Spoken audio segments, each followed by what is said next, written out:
relic mode. We've heard a lot of people talking about how good the relic mode is on the XP Deus 2, but I don't think they've gone into too much detail and told you guys about the mechanics of this program. What's a relic mode all about?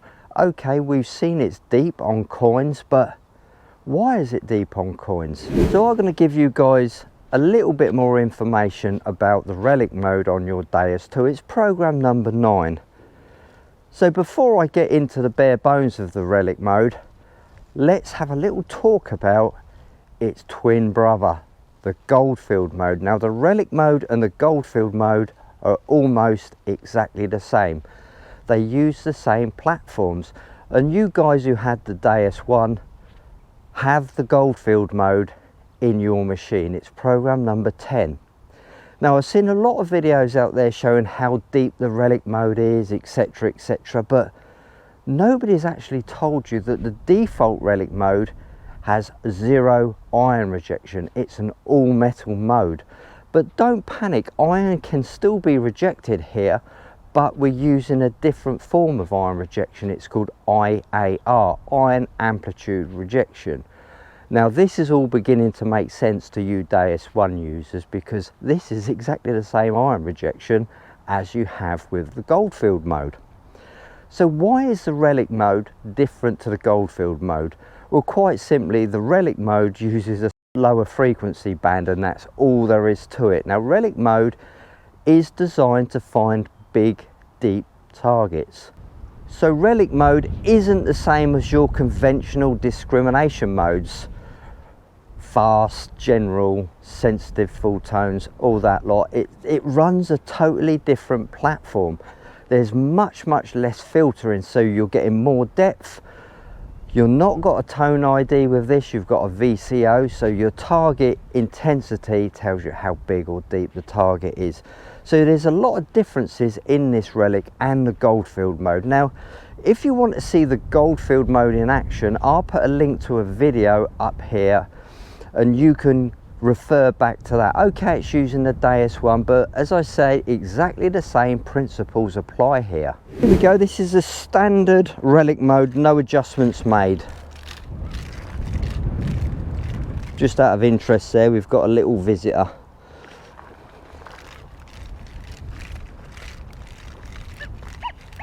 Here we go, look. A lovely signal. And 00 comes up on the screen. Now using the standard relic mode, you'd think that was a good target. But if we introduce some IAR, that's going to tell us differently. So into menu, discrimination IAR. Let's turn it up to 5, maximum. And now let's listen to the target.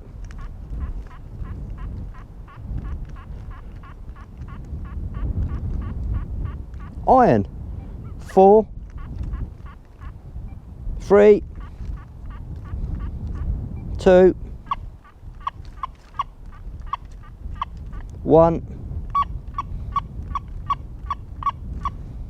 Back up to 5. Now disc IAR works on a different way to your conventional discrimination. As you just saw there, 0, it doesn't reject any iron at all. 1, it rejects some surface iron or small iron, and as we go up the scale to 5, it rejects iron at its maximum depth and size. But some deep misshaped iron will come through as a good signal with the relic mode or the Goldfield mode, so just bear that in mind, because really here you're looking for deep targets. So if it's really deep iron, it still could be an interesting target, couldn't it? So that's why the disc IAR doesn't reject the deep big iron. It still comes through as a target. You might get caught out now and then. It might not be the program for some people. You do need a fair bit of patience to use this program, but it is very effective. Now the relic program is designed to go deep, especially on the bigger targets, as I've said, and I'm just going to show you how deep it goes in air against my truck, and it's going to get about 2 meters in air on the rear door. Now if you think, I don't know about that, it's not that deep, you try the same experiment in discrimination mode and you won't get half the depth. As we get closer, the signal will become more intense.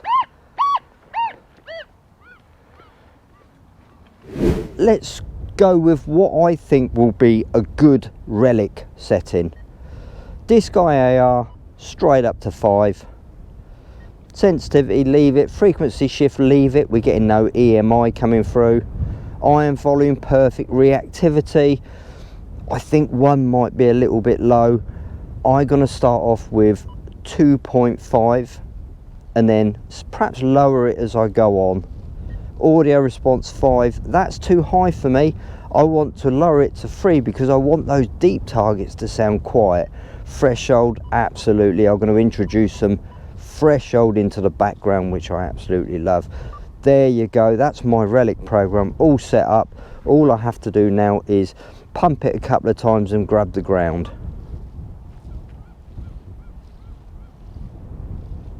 And it's grabbed the ground at 80.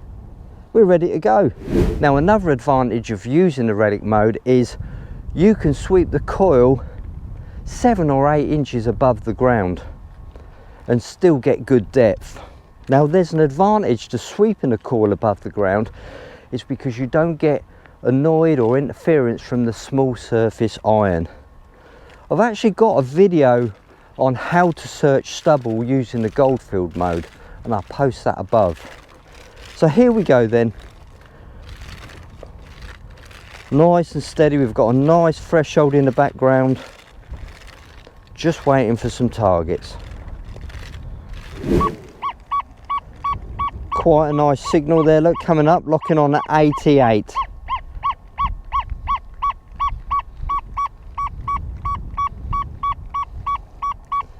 I don't think it's particularly deep because it's quite a loud screamer.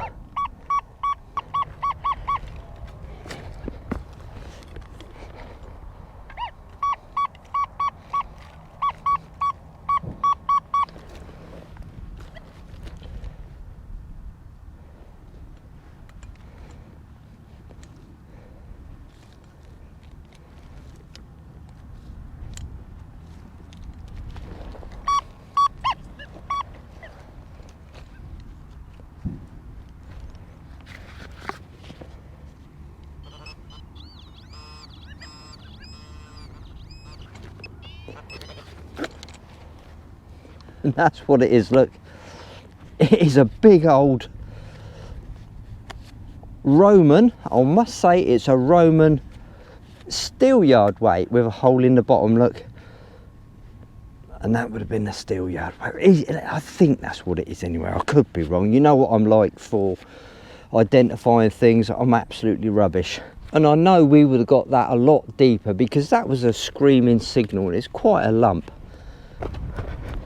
Excellent, we're off the mark.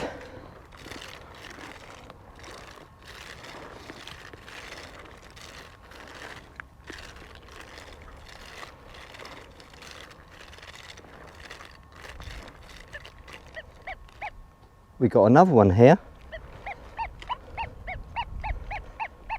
77 on the meter.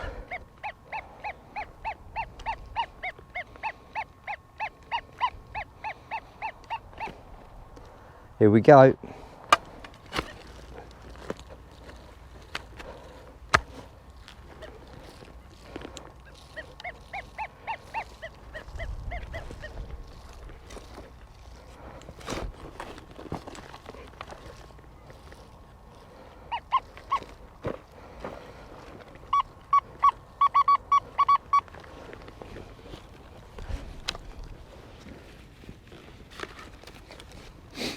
Right, come on.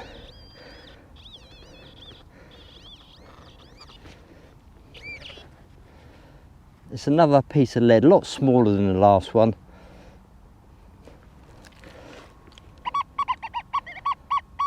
Now this is a really nervous, quiet signal, not your typical relic signal, but I just got a little faint sound and I thought I'll home in on that. So that's what I've done. See what you think.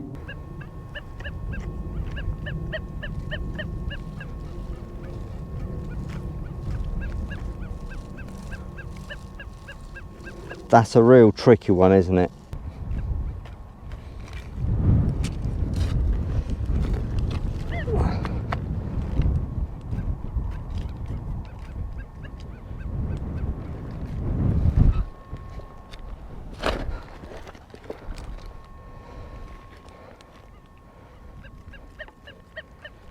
Getting a bit brighter.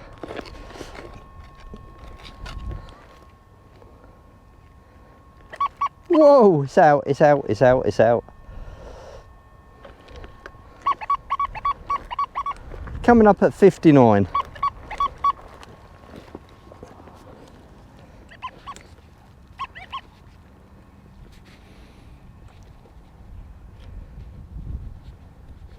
There it is, look. Is it a coin? Oh no, it's a button, look. A little button. But that was a deep target, wasn't it? So what's that telling us really? Well, the relic mode will find your small stuff, this little button here, but it was a little tickle, little tiny little faint signal, wasn't it? And I was lucky to find it, to be honest with you, and I just worked on that target and dug a few spadefuls out, and there it was. So really good target. That's impressed me, to be fair with you, because I'm looking for the bigger, deeper targets, whereas this found quite a small, deep target. So that lower frequency, or the lower frequency band, is still hitting the smaller stuff. Coming in about 80, he's locking on at 80.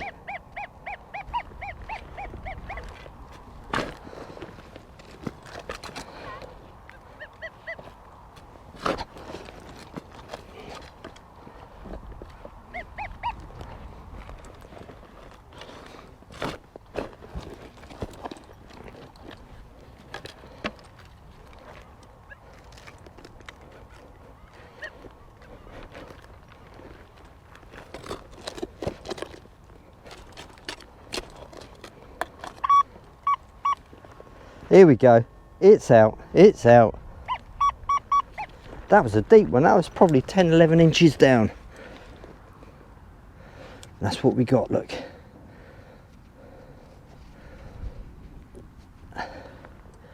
I'm not sure what it is it coin? It's smooth on both sides. Who knows? That was a deep one, wasn't it? Just a blank disc, I've no idea what it is, but I think I've given you enough information now about the relic mode for you to make your own decisions when you get the Deus 2s. But what I will say, it is a hard hitting mode. I certainly use it for coin shooting on pasture and things like that.